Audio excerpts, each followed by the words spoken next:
position to really keep up with the pace of what we've done this morning. It was fascinating discussions, and I absolutely loved it. We're going to unpack a bit this afternoon, AI.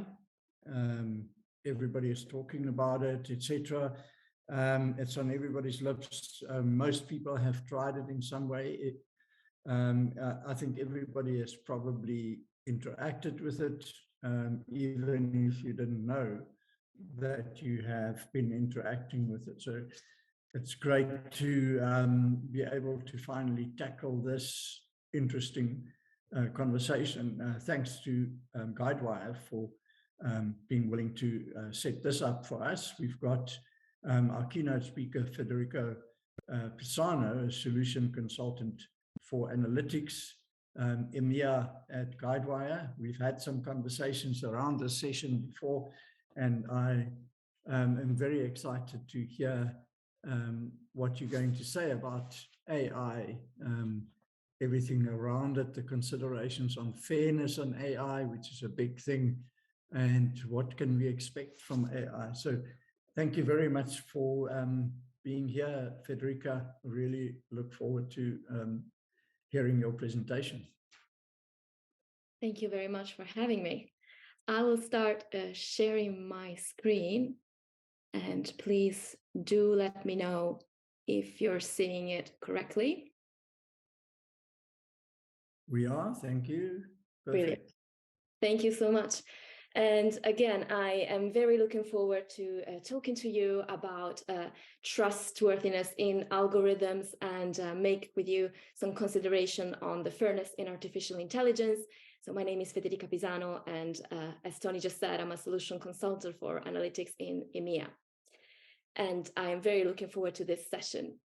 So in terms of what we will be looking at today, we will first have a look at an overview of what what role AI is playing in our societies and markets. We will be looking at the mistrust that we see in AI today, and we will be understanding maybe a little bit better on why this mistrust is in certain ways quite founded. We will be then looking at what is the state of regulation when it comes to artificial intelligence. And we'll be then trying to address, I don't want to say solve, but try to address the key elements that can lead to a fair approach when using artificial intelligence.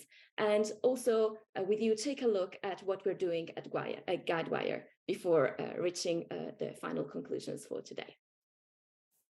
So if we think of the role of AI in our societies and markets, Tony said it very right.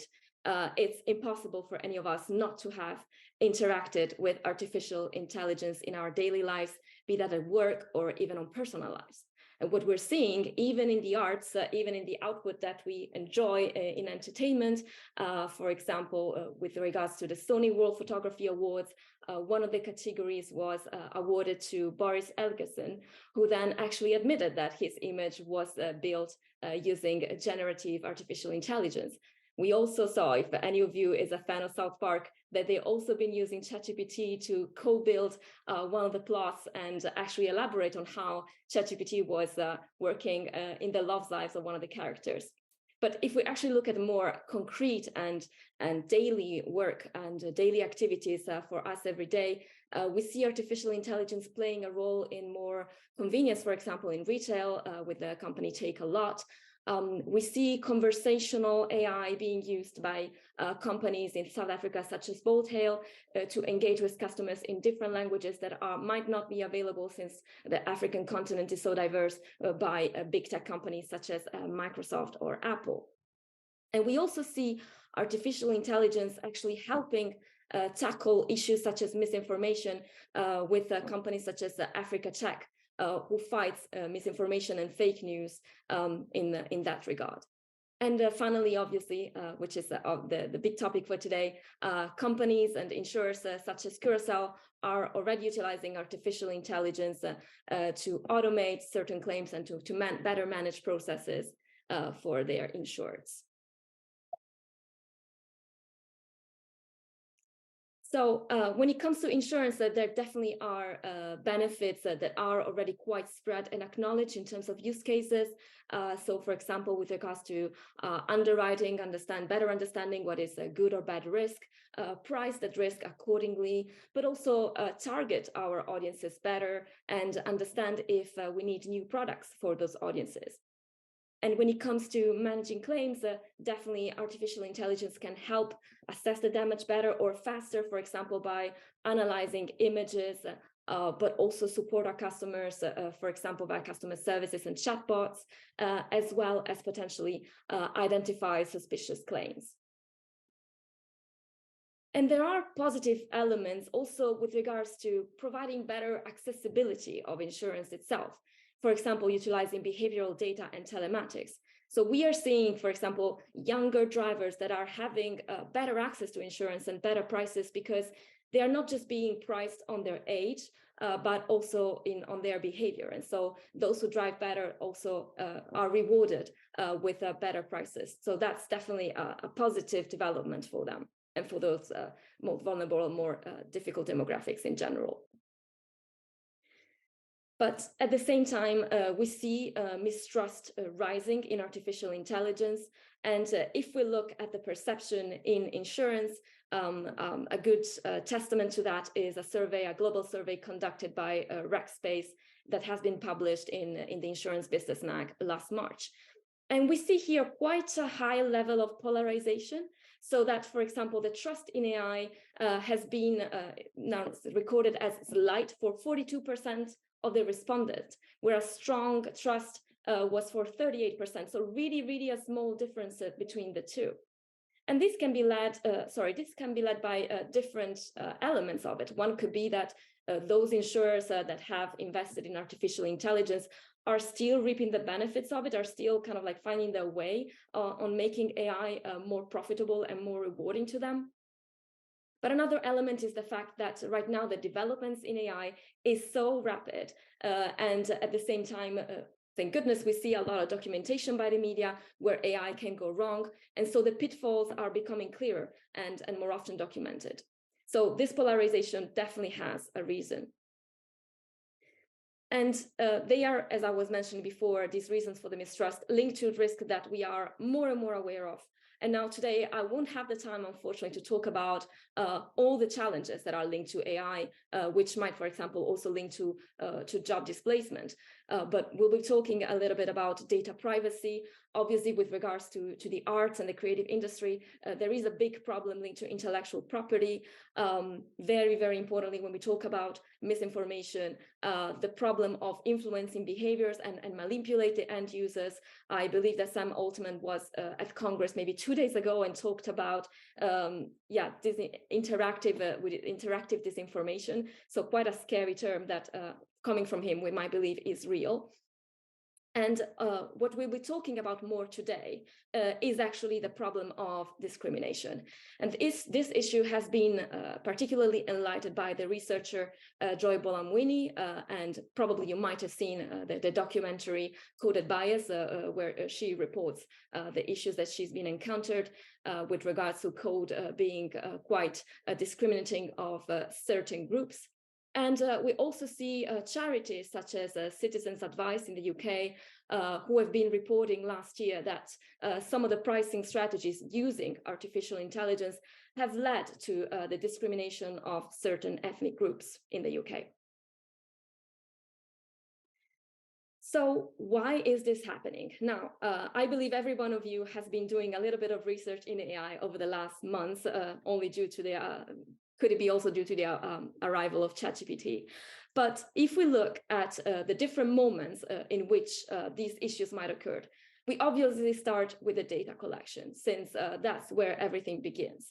And the historical data that we collect might actually miss some values, and we are going to select based on certain criteria, which might lead actually to what we call sample biases. So that, for example, there is a likelihood of certain groups not being correctly represented in the sample that we're using. And to that regard, obviously, we can say that we have biased data everywhere. In the West, we have like definitely problems with ethnic minorities, definitely problem with gender. In Africa, in South Africa, there's maybe the problem more linked also to the access to that data and the need of more like Africa-centric data sets, which has been more widely discussed in the research as well. So other issues might actually incur as well when we transport the data. So from one platform to the other, there might be some formatting issues. And then again, this can also lead to problem in the representative of the data itself. After the data has been prepared, we will then be building our model. So we will combine the data set to an algorithm, and the model is going to be trained on that specific data. Now, obviously, the choice of the algorithm is going to play a role. We might go for a more linear or more complex model. And now, you know, ChatGPT is a neural net, so definitely more of a complex model. And the problem with complex models, or the problem that we might incur in building a model in more general, is leading to the overfitting. So we know that the model is supposed to analyze the data that we got and make a prediction on the future. When we have an overfitting model, the model is very good at telling what the data is about that it has been trained on, but is not very good at making predictions. And then we obviously have a problem. And during this phase, that's also where the so-called proxy attributes arise. So a proxy is basically a data point that per se is not really telling us anything sensitive or anything that might actually have an impact on, say, more vulnerable populations. Let's say a postcode, for example.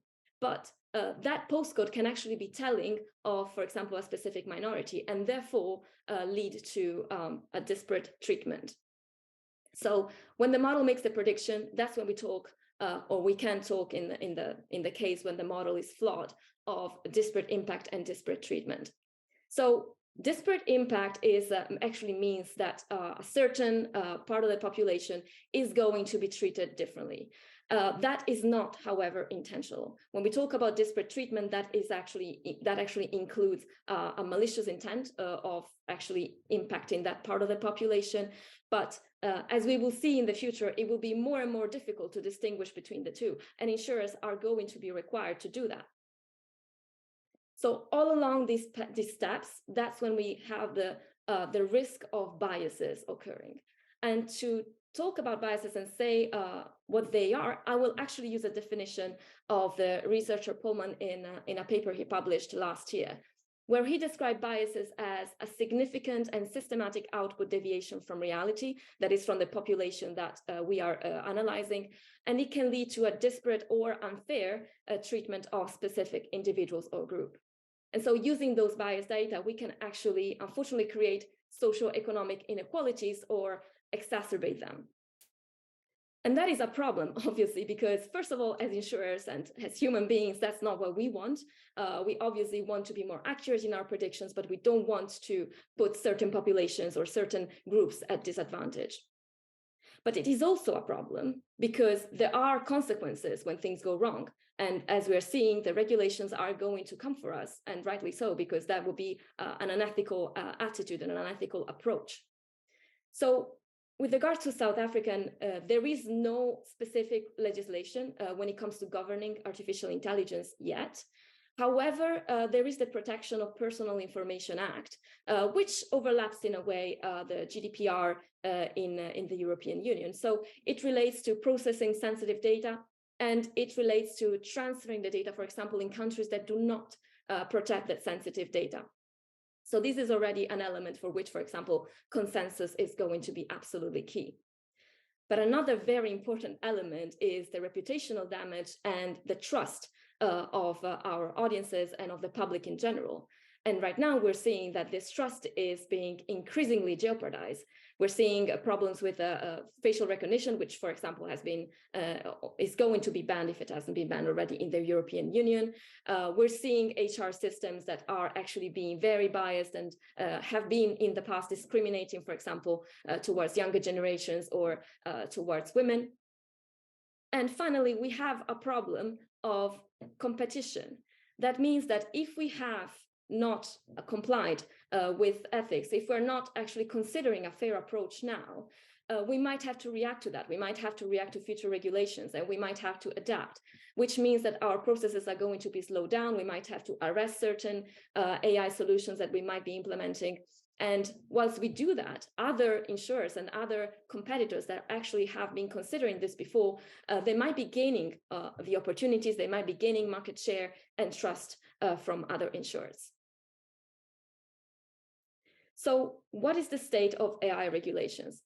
Well, if we look again at the survey and we look at how insurers and CEO suite in insurance are perceiving that there are enough checks and balances to govern negative effects of artificial intelligence, we will see actually that, again, there is a very strong polarization. And there is only 38% that really strongly believe that that's the case, and a third of them who actually slightly believe so. So there really is no unanimous feeling when it comes to actually understanding of whether the governance is in place or not. And the reality is that we are still in a very recent development that is constantly evolving.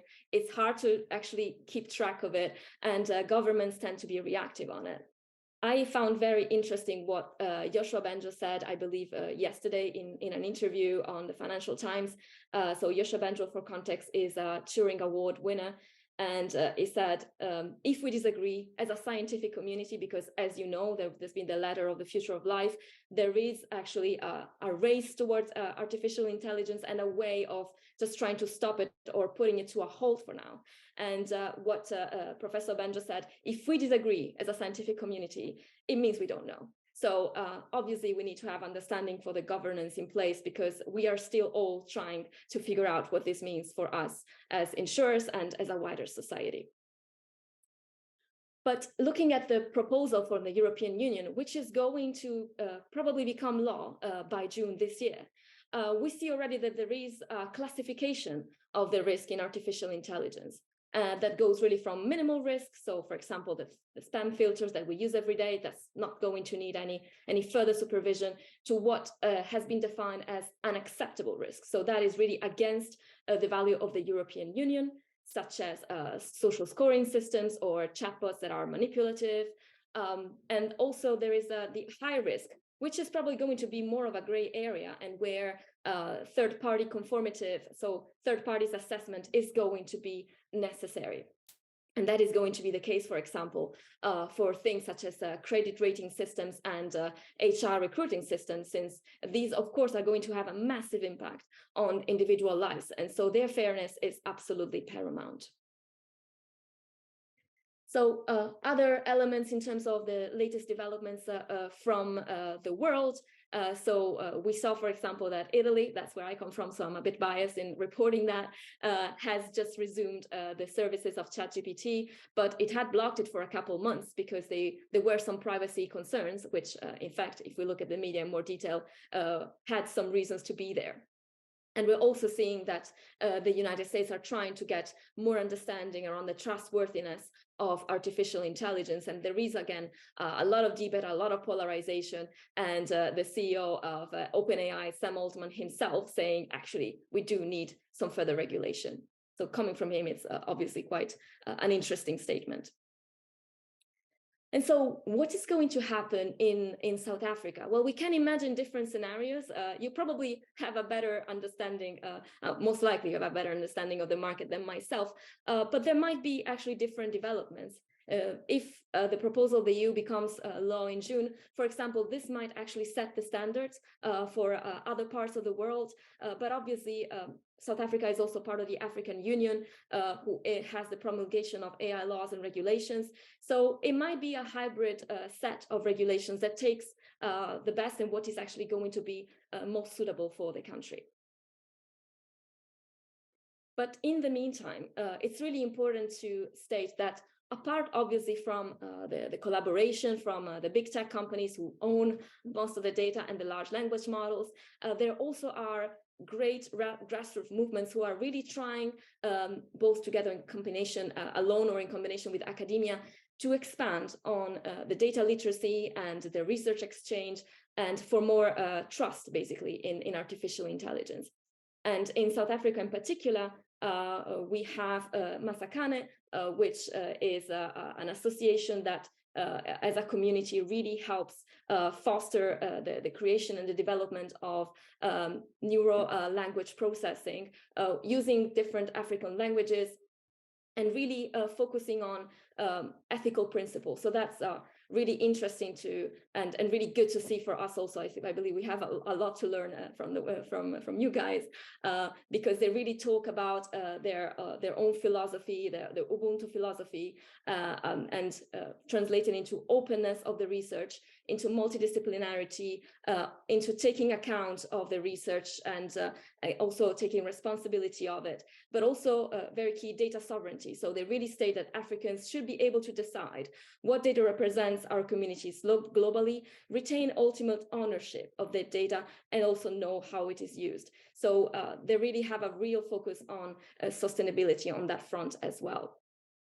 And Zindi is another one of them. So they also are there to help researchers and practitioners to curate and share the data set and help to address the lack of data set within the African continent.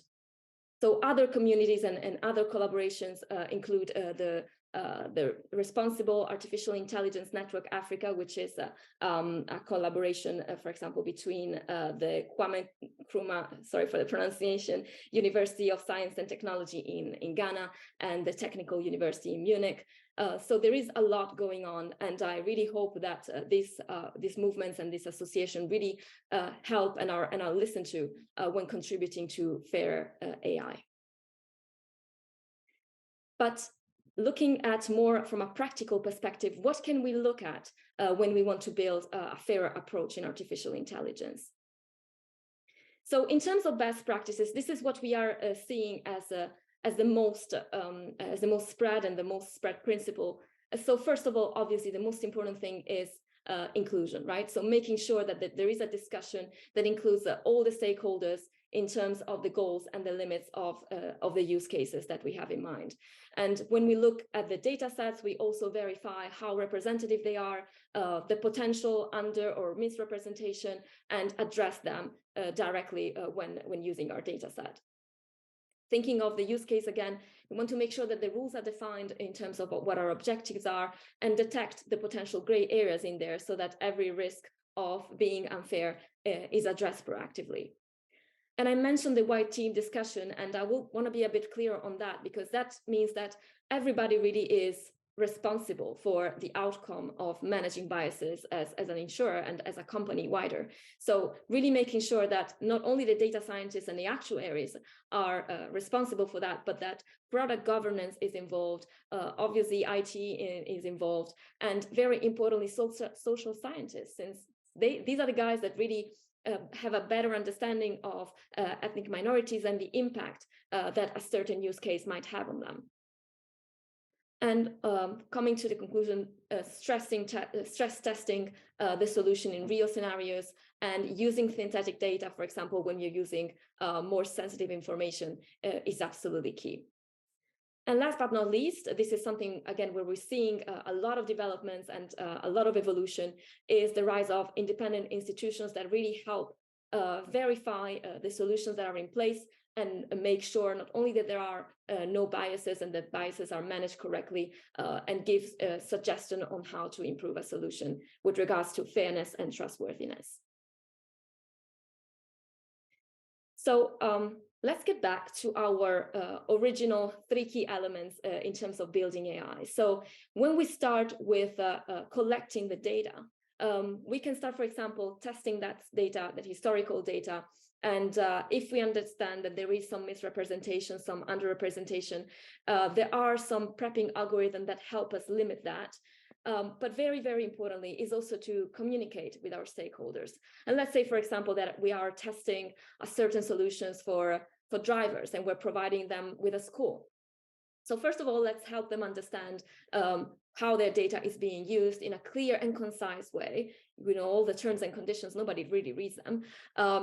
But also making sure that there is a dialogue so that, for example, if we provide a score, we help the person understand where the score comes from, how they can improve it, and also understand from them Is it really fair? Does it actually include all the elements? Are we missing something? And that really enables us to create way more trustworthiness in the solution that we're building. And very, very importantly as well, if we're buying data from a third party, understanding what their process is in managing biases and how they are addressing that. So when we actually think about building the model, I mentioned before, obviously some algorithms are more transparent than others, but what is very, very important is verifying proxies and making sure that data points are not correlated with something that is sensitive and that might have an unfair impact on individuals and groups. And looking at predictions, again, biases can be managed onto that side as well. There are post-processing algorithms that help us do that. And the research on this field is really blooming. But very importantly is also obviously to have humans in the loop and not having models that simply update and refresh themselves, since this can lead to further biases occurring and us probably not being able to notice that. So outputs needs to be monitored and improved by humans. And very importantly, in all these steps is being able to document this, because this, first of all, helps us understand where biases might arise and have discussions with our stakeholders, as well as looking at the future, looking at potential regulations arising. We see basically models becoming guilty till proven innocent potentially in the future. And so having that documentation, having that auditability element of it is really going to help us manage that and monitor that proactively. So as Guidewire, what do we do to address that and help actually raise the trustworthiness of our models? First of all, we do a lot of research, and we have a team, the Guidewire innovation team, that really helps us understand or try and make sense of this evolving landscape. I don't think many understand it as of now, it is, but keep researching and understanding, first of all, what it means for the world of insurance, what it means for our product, and how to optimize them and how to adapt them to this landscape. But we also partner with insurers and with independent providers, both in terms of thought leadership and helping spread the knowledge, as well as developing new solutions that are going to be more adapt to the world we are living in. And what we have today, when it comes to trustworthiness, we really want to focus on offering a system that can be trusted because it offers the highest level of transparency we can. So, for example, we have a platform that helps you build, deploy, and monitor your predictive models.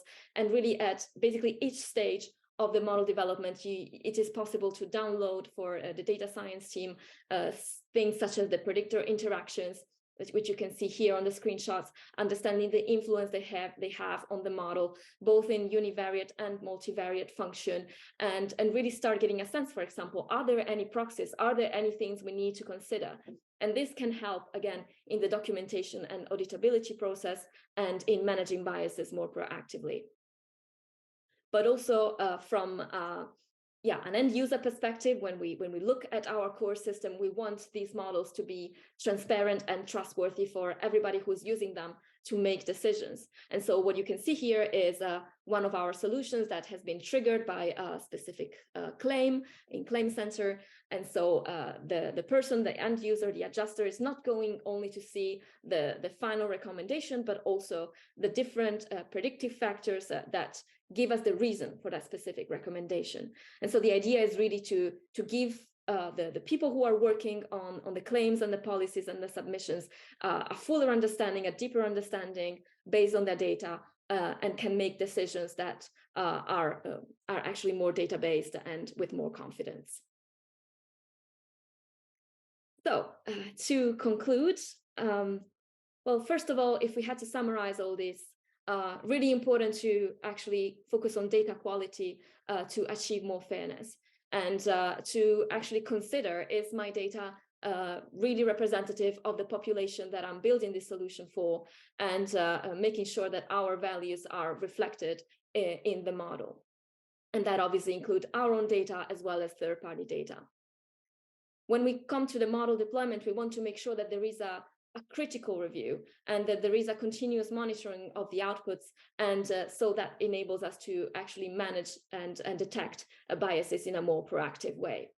And finally, very importantly, that we make sure that there is a dialogue, that there is a communication with our internal and external stakeholders, so that that trustworthiness is spread along everyone, both insurers, and our team members as well. And I would like to conclude with a quote from the researcher Mark Kuckelberg, who wrote a book, which I can highly recommend you, called Responsible AI in Africa, and summarizes and presents some papers related to this topic. And it says, ethics should not only be about what could go wrong, but also about what already goes right and why, and about how we can shape a good common future. So with that, I thank you very, very much for your attention and for this opportunity. And if there is enough time, I hope I can take some questions. Thank you very much. Right. I'm sure. Thank you very much for that. Very interesting setup for us to discuss, Federica, and then we'll come back, because I already have a few questions for you that would be quite interesting. So I'm going to go to the panelists quickly. We've got three panelists. We've got Aubrey Cohen from Santam. We've got Bryan McLachlan from Cyborg Intel. And we've also got Matthew Westaway, the co-founder and CEO of Voic AI. So Aubrey, if I can call on you to go up next and give us a bit of your thoughts and comments on the subject. Thank you, Tony. Can I just confirm that you guys can hear me and see me? Perfect, yes. All right. Let me just get my presentation up as well. Tell me if you can see that. Thanks, Tony. So firstly, Federica, thank you so much for your valuable presentation to us. I want to thank you for giving my presentation as well. I think you've covered all my points. So guys, thank you so much. I'll see you at the next one. Not really, but Federica, I think there's a lot of alignment between what you gave in your presentation versus what I want to share. So I'm going to touch a little bit on where as Santam Insurance, where we use AI already in some of our processes. Yeah, and maybe just a little bit on the future. I must say your talk here sparked a little bit of thoughts from on my side. Things that I didn't necessarily think of before. So thanks for that. So maybe just a couple of things. So obviously in the underwriting space, AI is really important for us to make sure that that with all the vast amount of data that we can actually underwrite a client correctly. I think with more data available now, we can make much better decisions in terms of risk that a client might have for us. Yeah, so in the underwriting space, AI is definitely playing quite a big part for us there. I'm going to chat a little bit more about chatbots and virtual assistants. So I think all the insurers and, well, everyone basically in financial services are currently very much pressed in terms of efficiency and effectiveness and things like that. So we are being squeezed in terms of premiums and loss ratios and acquisition costs and things like that. So from a chatbot perspective, I think there's a huge opportunity for insurers and well, yeah, anyone in the financial services industry for that matter, to really make use of things like chatbots and virtual assistants. We are piloting a couple of projects as well in our space, and it's actually fascinating when you get to natural language processing, what's available. I mean, we all know ChatGPT and things like that. So the other day, I hope my wife is not around to hear me, but I asked ChatGPT to write me an Afrikaans poem for my wife, and she really thought it was actually me writing it. So that was quite interesting to see what's available and what can you do in that space. So from a client perspective, I think our clients really want to have 24/7 availability, with millennials, well, being the next generation where the largest amount of our clients will be. I think they want to be in a position where they can chat to you at any time and not necessarily pick up a phone. So I think chatbots and virtual assistants is definitely going to play a massive role in the future, if not already. Federica touched on fraud detection a little bit as well. And I think so I saw a stat a while ago, I think it was from McKinsey or someone, that said that there's about between 15 and 20% fraud in all our claims. So I think what AI really helps us with is to build a couple of model and predictive models to say, what is the chance of this claim being fraudulent, or valid for that matter. And I think once we start integrating with other data sources, and you spoke about data quality, that's really important. But once we start integrating with other external data sources and the likes, I think the power that sits in this is really immense. I think, yeah, there's so much that we can learn. And if you look at some of the larger groups in South Africa, I mean, they've got banking, they've got insurance, they've got so many different products and different companies underneath them that shares data. I think, yeah, fraudsters are definitely going to be in a bit of a pickle going forward. So I think on the good news side, I think you spoke about the threats and all the things that we need to be worried about, which is definitely the case. I think there's on the other side of the coin, I think there's a lot of positives that can definitely come out from AI, in terms of protecting people as well. All right, then maybe just in terms of claims processing. So I sit in the claims department within Santam. So there are so many different models that get run when a client processes a claim. And again, I think a lot of it is, some of it might be focused on fraud, but a lot of it is focused on efficiency and effectiveness and customer service. I mean, if you think about motor claims as an example, where we can predict costs from photos, we can send it down specific processing channels as an example. Yeah, so it's all about how do you make the operations more effective and more efficient, and augmenting your assessors as an example, augmenting them with AI to make better decisions. A human only has 7.5 hours or 8 hours at work every day. And how do you optimize the time that they spend? How do you make sure that they spend their time on the things that the AI can't necessarily add value to yet? And yeah, so I think the whole thing about augmenting people's work with AI is going to be really, really important. And you touched on as well the fear of losing jobs and things like that. I think if we look at all the how we went through the ages with the different revolutions, industrial revolutions, every time there were actually more jobs that were born from these revolutions. So I think, yes, there is a fear that AI and robots and things like that will replace people, but I think there's a big opportunity actually, where the robots and the AI and all of that can work on the mundane things, and people, yeah, they will have different skills, different jobs in the future. All right, and then in terms of risk management and predictive analytics, I mean, in short-term insurance, we're all about risk management.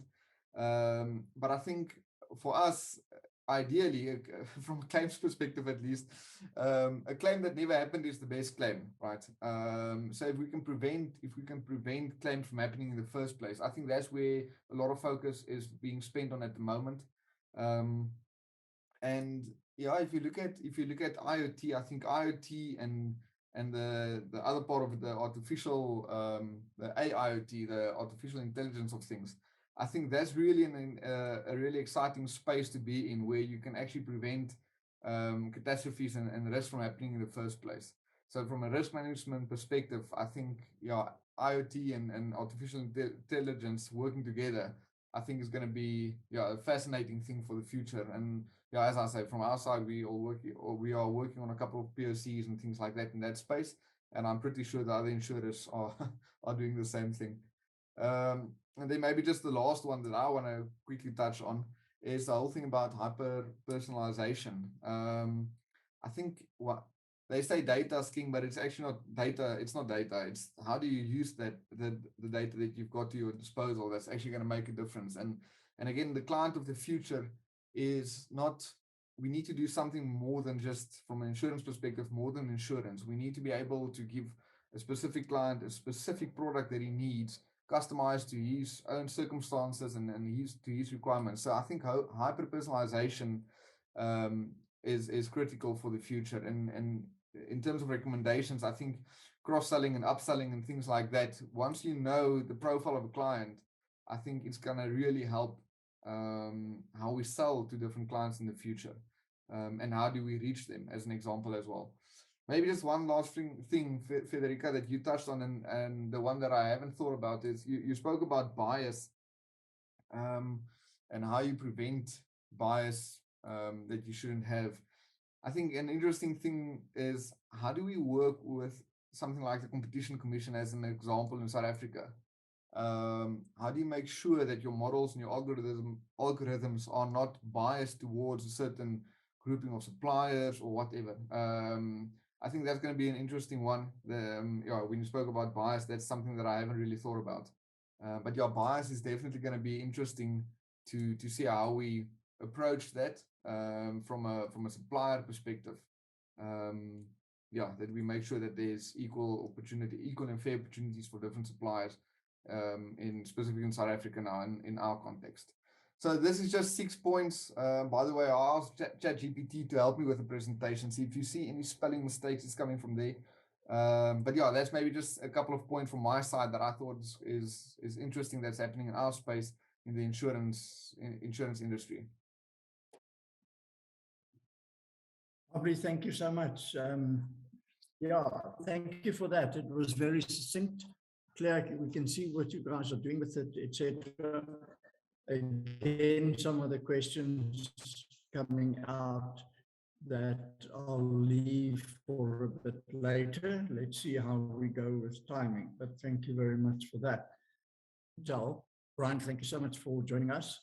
And I look forward to, you work specifically with AI, so I look forward to your insights into what we've said so far.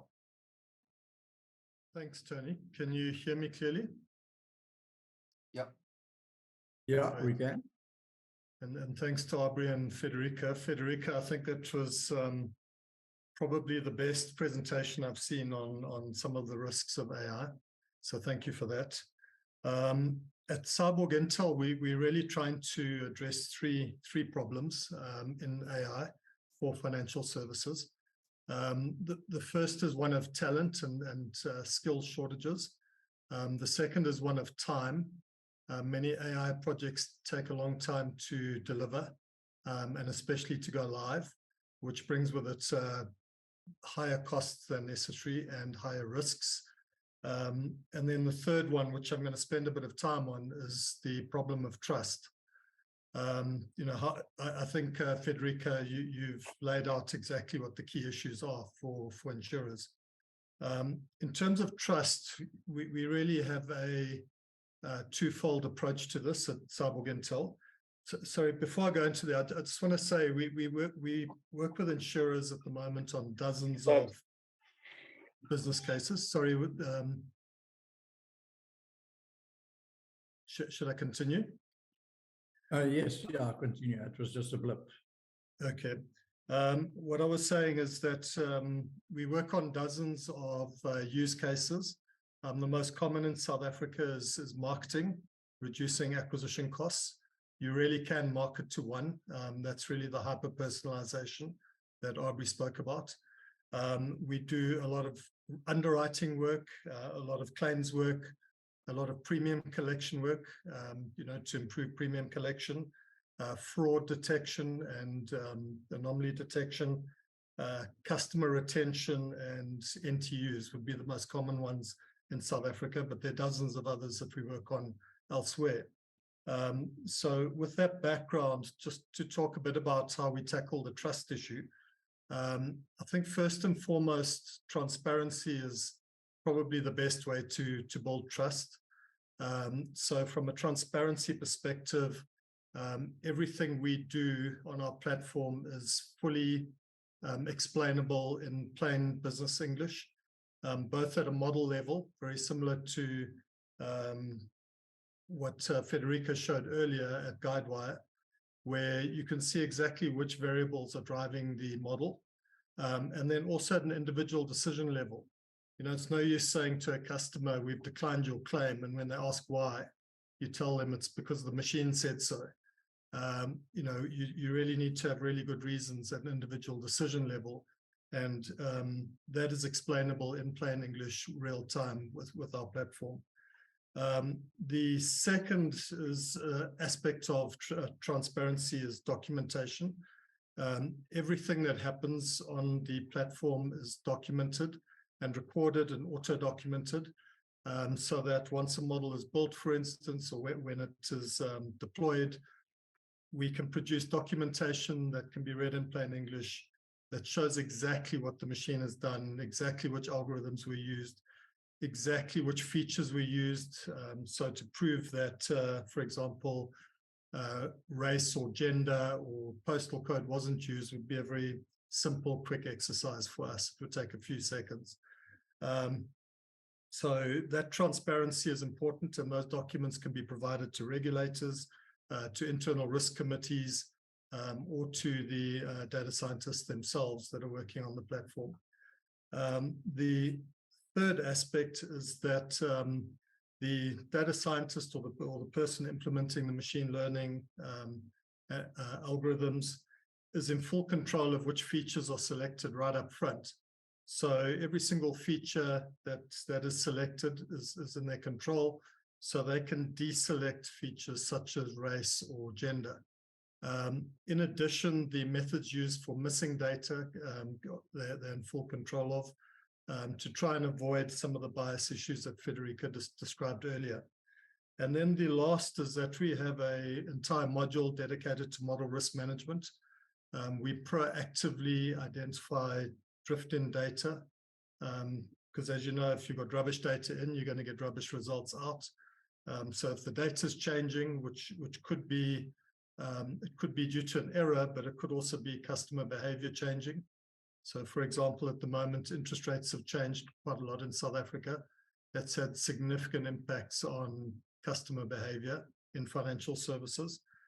If that data is changing, then we can proactively identify it. We also proactively manage model performance. So we make sure that models are performing optimally at all times. If the model performance drops, then we would send notification to the right people that are using the platform, and they can check those models and, if necessary, retrain and redeploy those. I want to briefly come back to the time issue.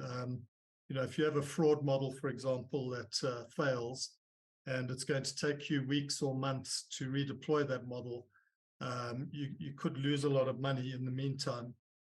Or if you've picked up other issues such as bias, you could run a lot of risk, and you could do a lot of customers a disservice if it's going to take you weeks or months to retrain and redeploy.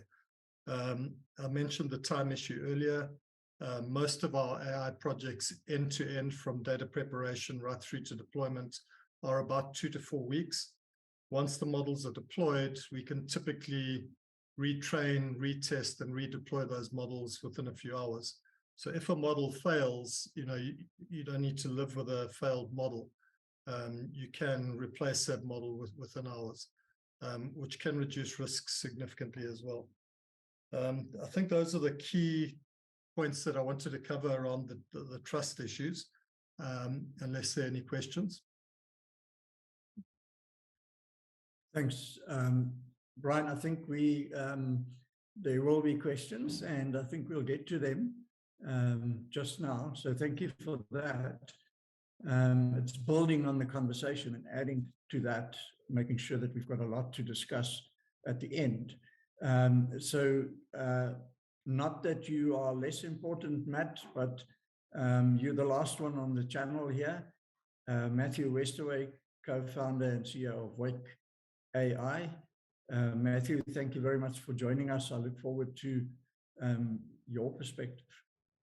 Great. Thanks. Thank you, Tony. Thank you, everyone, for having me.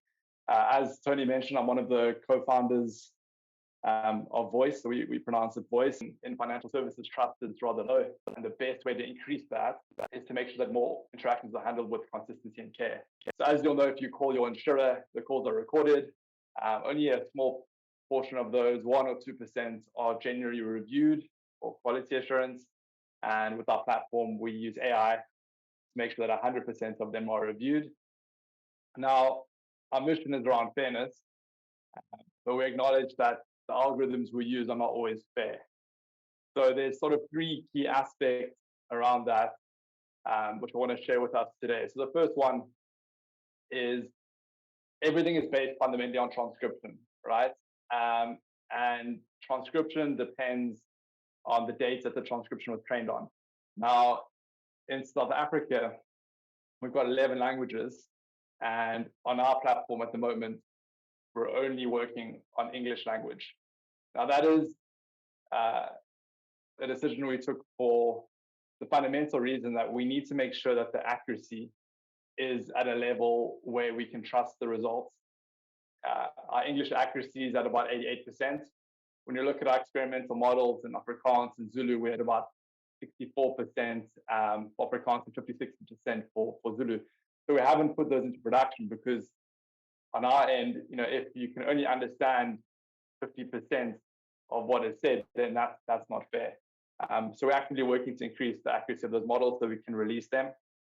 But what we do for our current customers is they can look at the calls and they can, identify the English calls and only make their decisions based off those. We're confident that the accuracy is sufficient. The second thing in terms of the fairness component is if you look at our these machine learning models and so forth, most of them in the world are done and built and trained by white guys like myself. And as much as there are always good intentions, our worldview is different, and the outcomes of the model will be biased towards that. So what we've done at Voice is we made sure that we're a team of 20. We're 10 women, 10 men, and 10 white team members and 10 non-white team members. And that's been by design. Make sure that our team is diverse and we don't have any groupings forming. We're not out of the woods yet completely. We've got about 35 financial services firms. The majority of them are in the UK, and we only have one British team member. So we're not out of the woods yet. But that also starts with making sure that the team is diverse, that works in these models. And then the third element around this fairness components is the explainability of our results. So as Federica shared, there is not so much trust in AI, but where there is trust with consumers, it's important, we believe, to make sure that they're able to understand why the call scored a certain way, and agents able to understand why they got the certain performance mark. And we think explainability in AI is very important. So what it's almost in a world where, if you go to the grocery store and you see the ingredients on the product, we believe that, you should be able to use an AI model and you can see, okay, what data was it trained on? What are the rules around that? And so forth. So you can, make an informed decision on what that model is telling you. So on our platform, we make sure that every interaction that is reviewed and it's flagged for further assistance. The original, source audio is there alongside it, and that it must always be double checked before it results in any decisions being made. And that way we can make sure that the origins and why the model outputted something is directly connected to the source. So yeah, that's a bit about us. I want to spend a quick 2 minutes just giving a quick demo of our platform. We done about 15 million calls to date that have been monitored. From that, about 300,000 have been reviewed and actioned.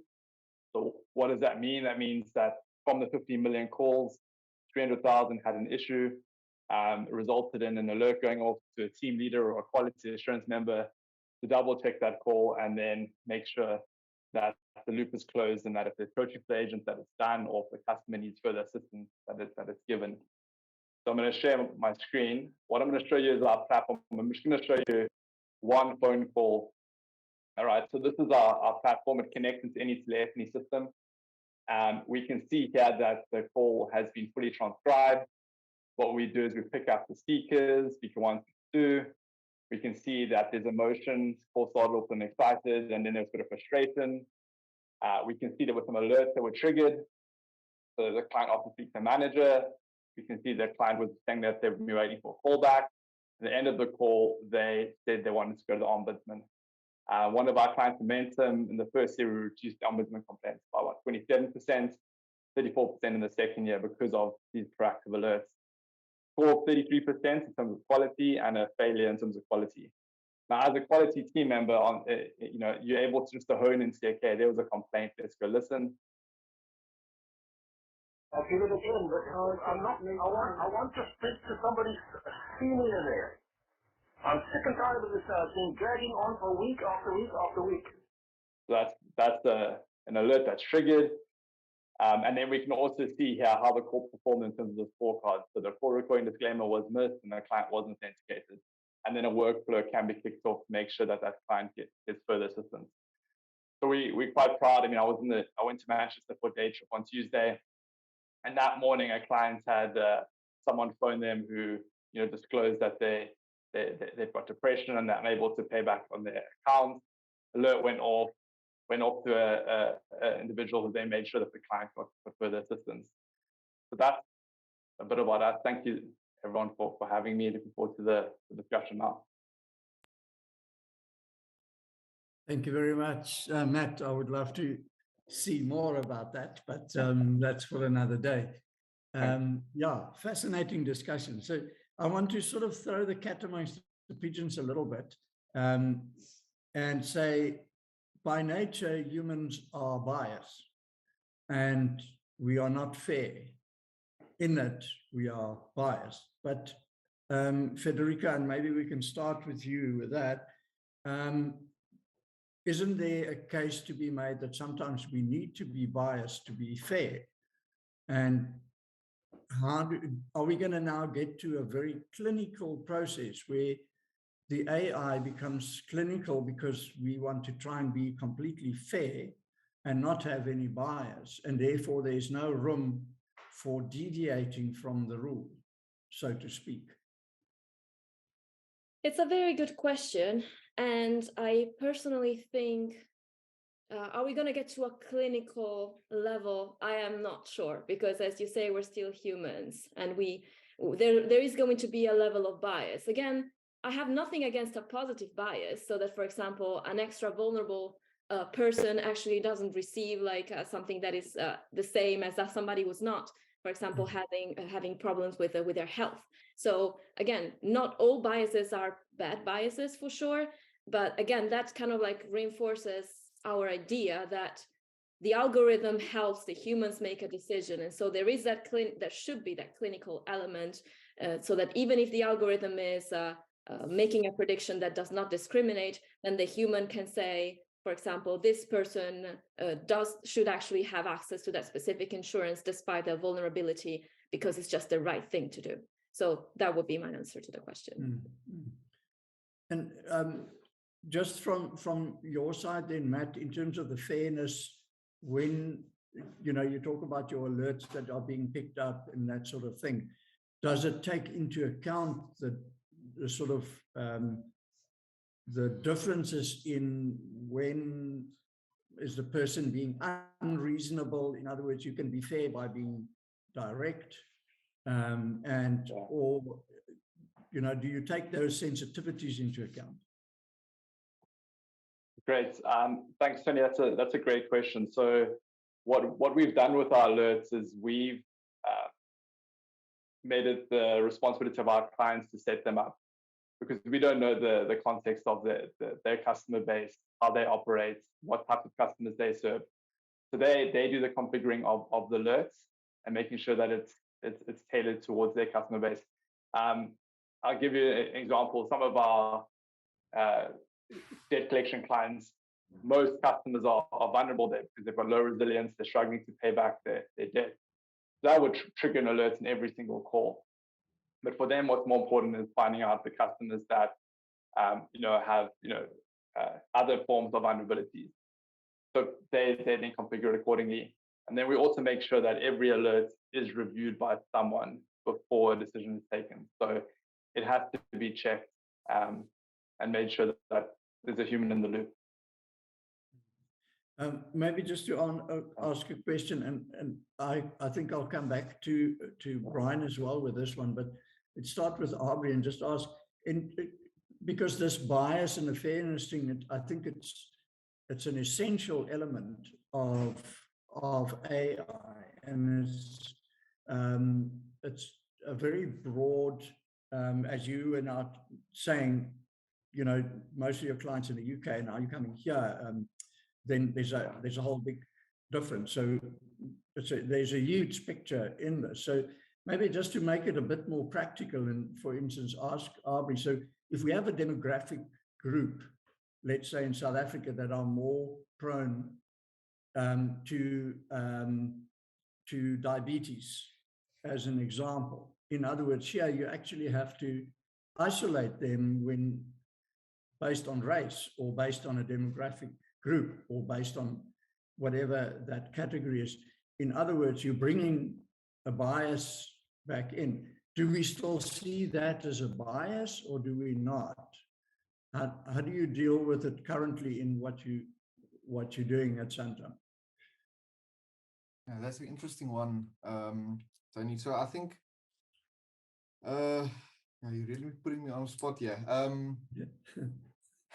Look, so I think when it's to the betterment of the person, I think we can use it from a fairness and that perspective. I mean, if we know that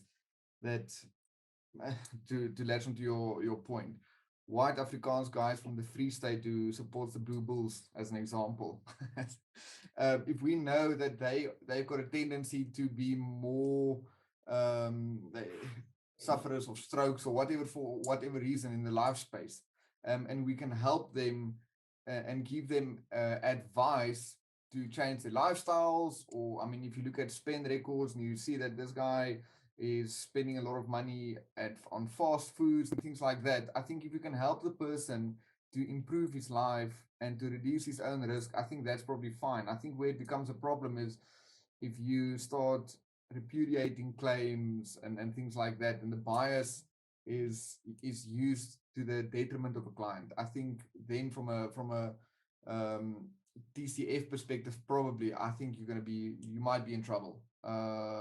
Yeah, so it's an interesting one. It's where can you use it, and where can't you use it? I think it's probably still a bit of a gray area. Yeah. Bryan, maybe just some comment from you on that. Yeah, I had 2 points on this, Tony. So I think the first is insurance is about discriminating risk. That's what most of us do in underwriting and pricing. We are trying to discriminate risk. I think it's a way that's done, and what would be considered ethical and not, that we need to look at. For example, race or gender would be quite controversial. But I want to touch on a slightly different point about this, is the advantage of decisions made by AI is that they are very clean decisions. They're very objective decisions. So, quite often you find in insurance,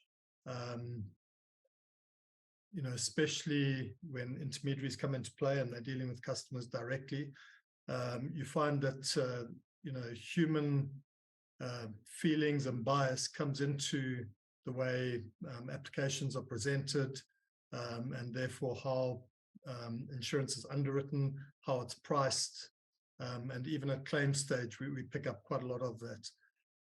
Whereas a machine, especially if you're using AI, can be very objective.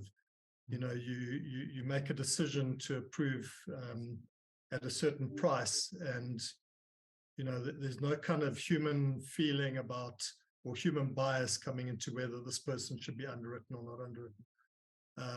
So it's much more accurate. We find underwriting up to 10% more accurate when you're using AI instead of just decision trees with human decisions ultimately coming into play.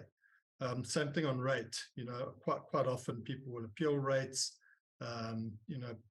Brokers with large number of intermediaries will push for a better price. All these kind of things come into play, and it's not necessarily in the best interests of the insurer or the customer base in the long run. Yeah, no, very true. Federica, I see you chomping at the bit to comment on that. Yeah. It's just one thing that Bryan said that reminded me of actually a literary quote from one of our key poets in Italian literature, Dante, who would say that justice in itself is not human. As humans, we're not just, but the existence of laws and the existence of certain placeholders helps us keep us on track. And I think the same should be to our algorithms. So even if like there might be some problems that as human beings we're not able to evaluate, the mathematical element of the algorithm can help us actually guide us in a certain direction, and then we have the will and the judgment to actually continue that process. Yeah. Yeah. Tony, if I can just add there also, when we look at the quality assurance process in contact centers, traditionally a QA individual is assessing an agent's performance, and that is subjective. And a lot of the time there's a pushback between the agents and the QA as to why they got a certain score. So what we found is our platform is solving that by making sure that the assessment is uniform across all the agents, and it's also all the agents calls, which was never before possible, which removes that I just got unlucky remark from an agent team to say. But that all fundamentally starts off with making sure that model in the first place is trained with a diverse data set, with a team that is diverse, and so forth. Yeah. Federica, maybe to step out a little bit from just the confines of our industry and how we govern ourselves and set up these rules, etc., that you're talking about. A lot of people are saying that the genie is out the bottle. That AI has been democratized, so to speak, that anybody can now use and build and create out of this, etc. So in your examples of the regulations, etc., and how we are looking at this, you specifically mentioned, for instance, the EU and Africa and so on. But what about a global perspective? If you have different countries that are not as moderate as you would want them to be with regards to controlling the AI and the modeling of that, the biases and the fairness, etc.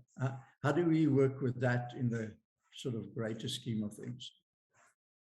This is a very tough one, also because I don't necessarily want to enter the political discourse, but it's obviously something that as individuals we are seeing happen, and that's also probably one of my personal conflicts with regulation. So on the one hand, I believe it is absolutely needed. On the other hand, if you look at how certain countries, less liberal countries, are actually going forward with the development, we might put ourselves in a difficult position, depending on where we are as a country, depending on what our relationships are. And the other element of it is, I mentioned Sam Altman during my presentation. And obviously he says, oh, guys, we should absolutely be regulated, right?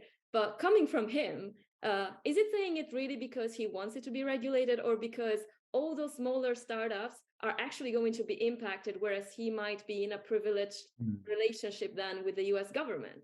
It's very difficult to take a position. We're seeing, again, I really feel that what has been said by Professor Benjo is kind of true. We are in a situation where we don't know exactly what is going to happen.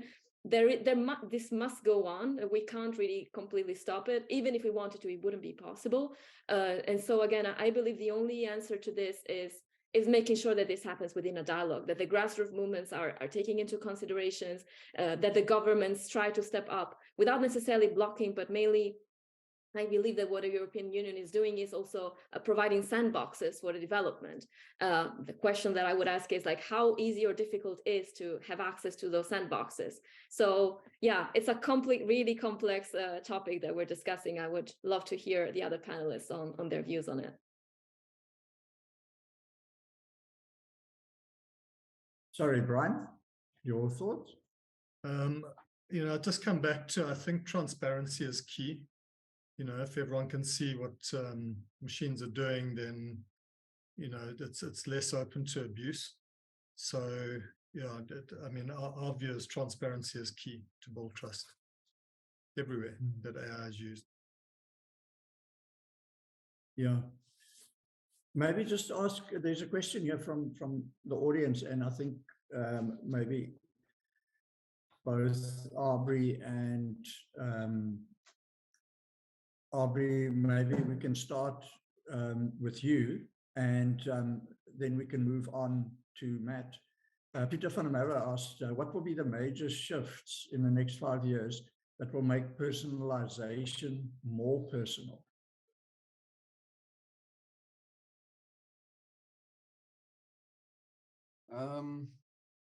Look, I think from a short-term perspective, as an example, let's take a claims process. I think if you have more data relating to the person's particular circumstances, let's say, as an example, you've got telematics in a vehicle, and there's an accident, and the telematics triggers an ambulance and things like that. The way that you will interact with that client will probably be a little bit different than the guy that had a small bumper bashing, as an example. And so I think the way that you're going to treat clients will probably be way more personalized to their specific circumstances, whether it's now at a claim stage or underwriting space.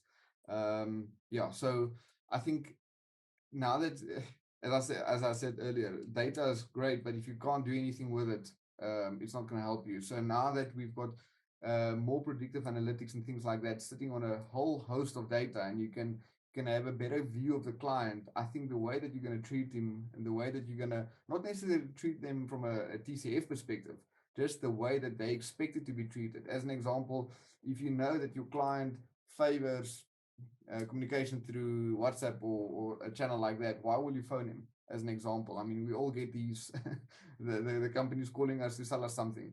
So the way that we can interact with our clients, I think, can be way more specific to their requirements and how they want to be handled or communicated with, as an example.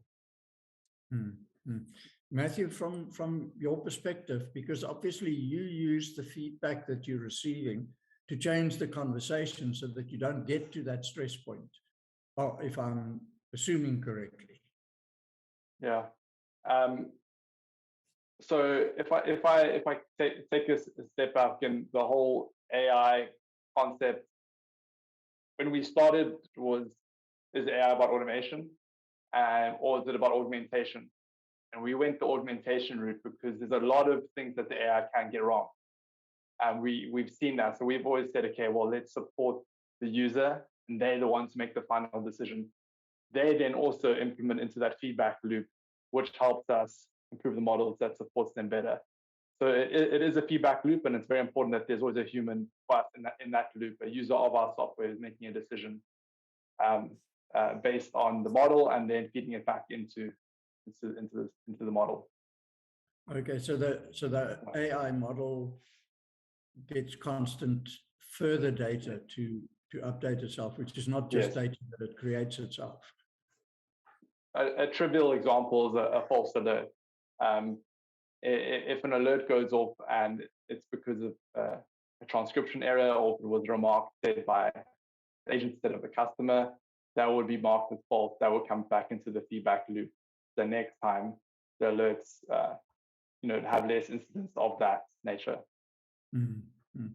Yeah. Federica, maybe for you and Bryan to sort of, there's so much to talk about. So for insurers, currently now, let's take the South African market, where do they start in terms of this journey with regards to AI? Is it just a matter of organically seeing where AI can work, or should there be specific strategies to look at what impact AI can have and how they should be using it, etc.? I will kick off and then hand over to Aubrey, who is definitely a better, more knowledgeable in the South African market than myself. But what I would say, like when we talk with our clients, we always start with their strategy and what they are trying to achieve as a business.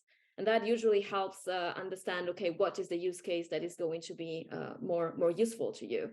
So if there is nothing, normally like the most low-hanging fruits tend to be something like claim segmentation. So starting understanding what is the claim that I can potentially think of automating, or I can just reroute to a junior adjuster so that they can start learning on what an easy claim looks like, and rerouting the most complex one to the most expert adjusters. That's kind of a basic example.